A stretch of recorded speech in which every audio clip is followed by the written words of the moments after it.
Sampai di sini sudah dihasilkan 2 NADH2. Suksil-CoA ini kemudian akan mengalami proses fosforilasi. Anda lihat sekarang.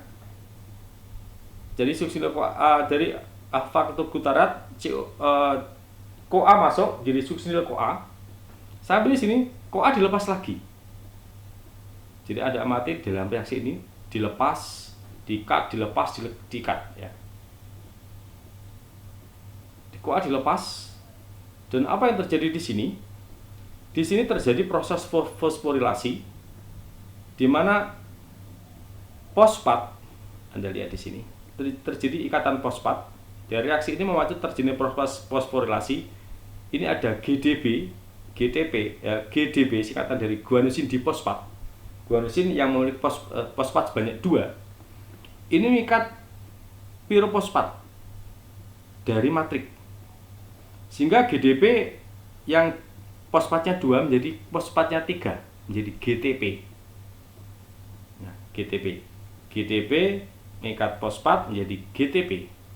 Saat terbentuk GTP, fosfat dilepas lagi, diterima oleh ADP, sehingga menjadi ATP. Nah, disinilah terjadi proses pembentukan ATP, yaitu ketika perubahan suksil-CoA menjadi asam suksinat, suksinat asid lengkapnya. Jadi pembentukan ATP secara langsung di sini terbentuk satu ATP, yaitu fase konversi atau perubahan suksil-CoA menjadi asam suksinat. Kemudian asam suksinat ini terjadi proses pelepasan hidrogen dan elektron, terjadi proses reaksi redoks, oksidasi reduksi, persis pada pembentukan NADH juga tadi juga terjadi proses reduksi oksidasi. Suksinat mengalami oksidasi, melepaskan hidrogen sama elektron, diterima FAD, maka FAD mengalami reduksi menjadi FADH2. Sama juga ini juga reaksi reduksi ya, NADH sebelumnya tadi. Kalau tadi di sini alfa ketoglutarat mengalami oksidasi, melepaskan hidrogen sama elektron, diterima NAD menjadi NADH. Begitu juga di atasnya. Nah, ini menjadi menghasilkan FADH2. Nah, sekarang kita ketemu ini aseptor elektron. Ya.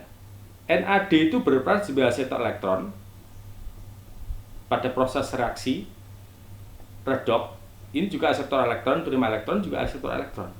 Sekarang kita menemukan aseptor elektron pertama kali ada di glikolisis, yaitu ada NAD menjadi NADH. Aseptor elektron kedua adalah NAD lagi, ditemukan di DO, di karboksilasi oksidatif. Dia menerima elektron sama hidrogen menjadi NADH. Kemudian kita ketemukan lagi aseptor elektron NAD lagi di cycle scrap di sini. Ada 2 di sini ya. Nanti ada 3 total di sini. Ya. Kemudian kita temukan jenis yang kedua adalah FAD. Nah, FAD di sini berperan sebagai aseptor elektron.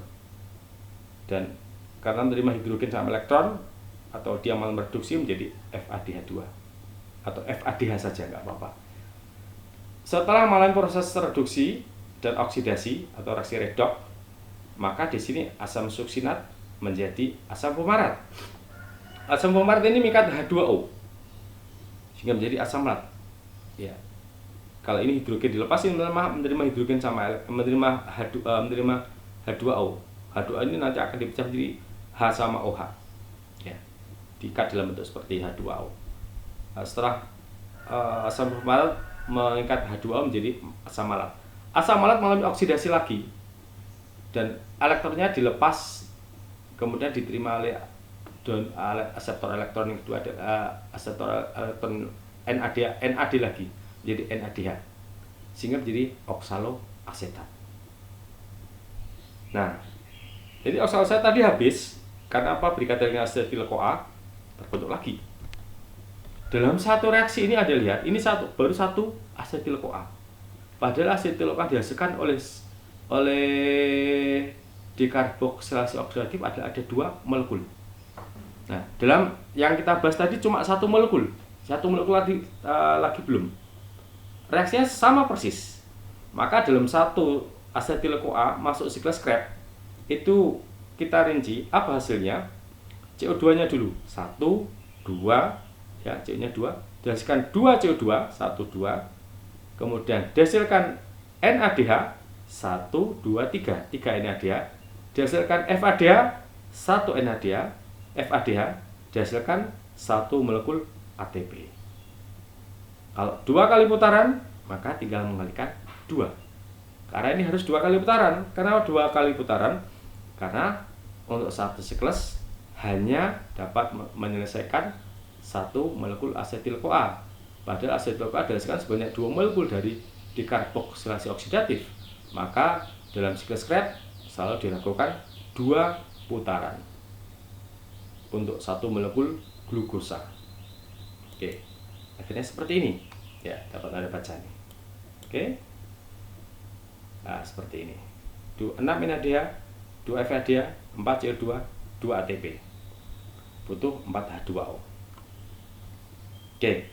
Berikutnya yang perlu Anda pahami adalah bahwa NADH sama FADH ini semuanya akan masuk ke rantai transport elektron untuk dioksidasi. Yang perlu dipahami lagi, tadi sebelumnya dari glikolisis juga NADH akan masuk rantai transport elektron. Dikarboksilasi juga seperti itu, NADH akan masuk transport elektron. Kemudian di siklus Krebs juga seperti itu, NADH sama FADH juga akan masuk rantai transport elektron. Mungkin Anda bertanya, apa yang terjadi di rantai transport elektron ya, untuk NADH sama FADH? Ya, baik NADH sama FADH, keduanya nanti akan dioksidasi. Jadi NADH, tadi NAD dibentuk menjadi NADH, FAD jadi bentuk FADH. Nanti di rantai transport elektron dipecah lagi, NADH menjadi NAD lagi, FADH menjadi FAD lagi. Nah, proses pemecahan itu dengan proses oksidasi itu nanti akan menghasilkan ATP. Oke. Siklus Krebs. Ya, catatan CO2 yang terbentuk bukan berasal dari atom C dari asetil-CoA, bukan dari sini, tapi dari oksaloasetat. Ingat, CO2 ini, saya ulang, ini yang pertama. Isositrat kan terbentuk dari asam sitrat. Asam sitrat itu terbentuk dari 2 asetil-CoA, molekul asetil-CoA 2C sama molekul 4C berupa asam oksaloasetat. Jadi 6 ini terbentuk dari 6-nya miliknya OA, OAA, 2-nya dari asetil-CoA. CO2 yang pas ini bukan dari asam sitrat, bukan dari C-nya yang berasal dari asetil-CoA, bukan, tapi berasal C oksaloasetat. Sebenarnya CO2 ini. Oke. ATP dan asam sitrat sebagai inhibitor, ADP sebagai aktivator pada enzim fosfofruktokinase. Anda masih ingat enzim fosfofruktokinase yang ketika diglikolisis? Nah, enzim itu akan inaktif bila ATP yang terbuat itu cukup tinggi. Maka ATP ini sebagai inhibitor, asam sitrat juga sebagai inhibitor.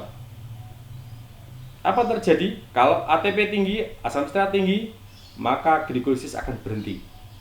Anda nekat makan, masukkan makanan dalam tubuh Anda, tidak akan dibentuk energi. Akan jadi apa? Akan ditumpuk menjadi lemak. Maka dari mekanisme reaksi kimia tubuh ini, kalau Anda kepingin tidak obesitas, hentikan makan ya ketika Anda sudah kenyang, atau jangan selalu makan ketika masih kenyang, apalagi ngemil. Wah, itu akan memacu